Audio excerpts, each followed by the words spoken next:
നമസ്കാരം. സ്വന്തം ജന്മഭൂമിയെ ഒറ്റിക്കൊടുക്കുന്നത് പെറ്റമ്മയെ തള്ളിപ്പറയുന്നതിന് തുല്യമാണ്.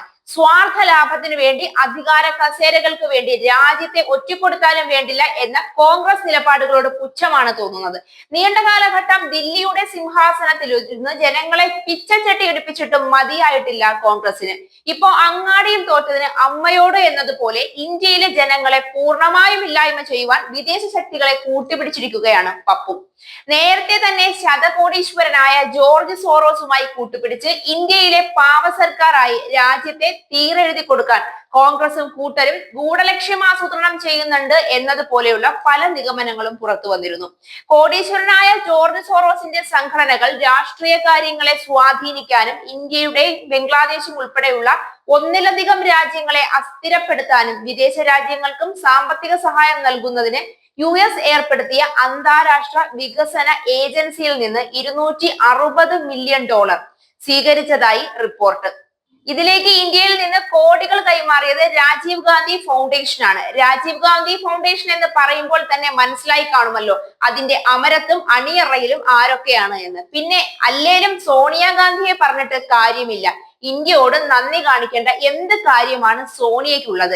കെട്ടുകേറി വന്ന കുടുംബത്തെക്കാളും ജനിച്ചു വളർന്ന കുടുംബത്തോട് തന്നെ വേണമല്ലോ കൂറ്. ഇറ്റലിയിൽ ജനിച്ചു വളർന്ന വിദേശിയായ ആന്റോണിയ സോണിയോയ്ക്ക് ഇന്ത്യക്കാരെ നന്നാക്കേണ്ട എന്ത് ബാധ്യതയാണുള്ളത്?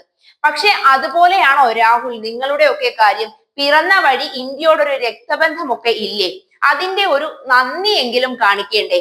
മറ്റാരുടെയും വെളിപ്പെടുത്തലല്ല പുറത്തു വന്നിരിക്കുന്നത്. അമേരിക്കൻ പ്രസിഡന്റ് ട്രംപിന്റെ അക്കൗണ്ട് ട്വിറ്റർ ലിങ്കിലാണ് US എയ്ഡിൽ നിന്ന് ജോർജ് സോറോസിന് $260 മില്യൺ ലഭിച്ചുവെന്നും ഈ പണം Sri Lanka, Bangladesh, Ukraine, Syria, Iran, Pakistan, India, UK, US എന്നിവിടങ്ങളിൽ അരാജകത്വം പടർത്താനും സർക്കാരുകളെ മാറ്റാനും വ്യക്തിഗത നേട്ടമുണ്ടാക്കാനും ഉപയോഗിച്ചു എന്നുമുള്ള ആരോപണം വരുന്നത്. സോറോസുമായി അഫിലിയേറ്റ് ചെയ്തിട്ടുള്ള മാനേജ്മെന്റ് ഇൻസ്റ്റിറ്റ്യൂട്ട്, സോറോസിന്റെ ഓപ്പൺ സൊസൈറ്റി ഫൗണ്ടേഷൻ എന്നിവ കഴിഞ്ഞ 15 വർഷമായി US എയ്ഡ് പദ്ധതിയിൽ നിന്ന് പണം കൈപ്പറ്റുന്നുണ്ട്. ഇന്ത്യയിൽ പ്രശ്നമുണ്ടാക്കാൻ മാത്രം ഒന്നും രണ്ടുമല്ല 5000 കോടി രൂപ സോറോസ് ചെലവിട്ടതായാണ് വാർത്ത. ഇതിൽ ഒരു വിഹിതം US എയ്ഡ് പദ്ധതിയിൽ നിന്നാണ്. Sonia Gandhi അധ്യക്ഷയായ Rajeev Gandhi charitable ട്രസ്റ്റിനും Rajeev Gandhi ഫൗണ്ടേഷനും George Soros നടത്തുന്ന ഓപ്പൺ സൊസൈറ്റി ഫൗണ്ടേഷന് പണം നൽകിയോ എന്ന് BJP MP നിഷികാന്ത് ദുബെ ലോകസഭയിൽ ചോദിച്ചിരുന്നു.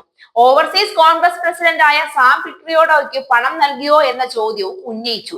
ചോദ്യങ്ങൾക്കൊക്കെ ഉത്തരം നൽകാതെ ഒഴിഞ്ഞു മാറിയിട്ട് കാര്യമില്ല. ചെയ്തത് രാജ്യദ്രോഹ കുറ്റം തന്നെയാണ്. ഇന്ത്യയെയും ഇന്ത്യയിലെ ജനങ്ങളുടെയും സുരക്ഷിതത്വവും സ്വാതന്ത്ര്യവും വിറ്റുതുലയ്ക്കാൻ ഇന്ത്യ ആന്റോണിയോ സോണിയോയ്ക്ക് ഇറ്റലിയിൽ നിന്ന് സ്ത്രീധനം കിട്ടിയത് അല്ല എന്ന് ഇന്ത്യക്കാർ ഒന്നടങ്കം പറഞ്ഞാൽ അവരെ കുറ്റം പറയാൻ ഒക്കുമോ? മോദി വിജയിച്ചതോടെ കോൺഗ്രസിന് മലർപ്പൊടിക്കാരന്റെ സ്വപ്നമായി അധികാര കസേര മാറി. ഇനി തിരിച്ചു പിടിക്കാൻ കഴിയില്ല എന്ന ബോധ്യം വന്നാൽ എന്തൊക്കെ ചെയ്യുമെന്ന് കണ്ടറിയണം. ഉപ്പു ചിരട്ട പോലും ആർക്കും കിട്ടാത്ത പോലെ കിട്ടിയതൊക്കെ കൊള്ളയടിച്ച് രക്ഷപ്പെടാനുള്ള വഴിയാകും ഇനി നോക്കുക. എന്ത് ദ്രോഹമാണ് കോൺഗ്രസുകാരെ നിങ്ങളെ വിശ്വസിച്ച ജനങ്ങളോട് ചെയ്തത്? കണക്ക് പറയേണ്ടി വരും മോദി സർക്കാരിനോട് എന്ന് ഉറപ്പിച്ചു.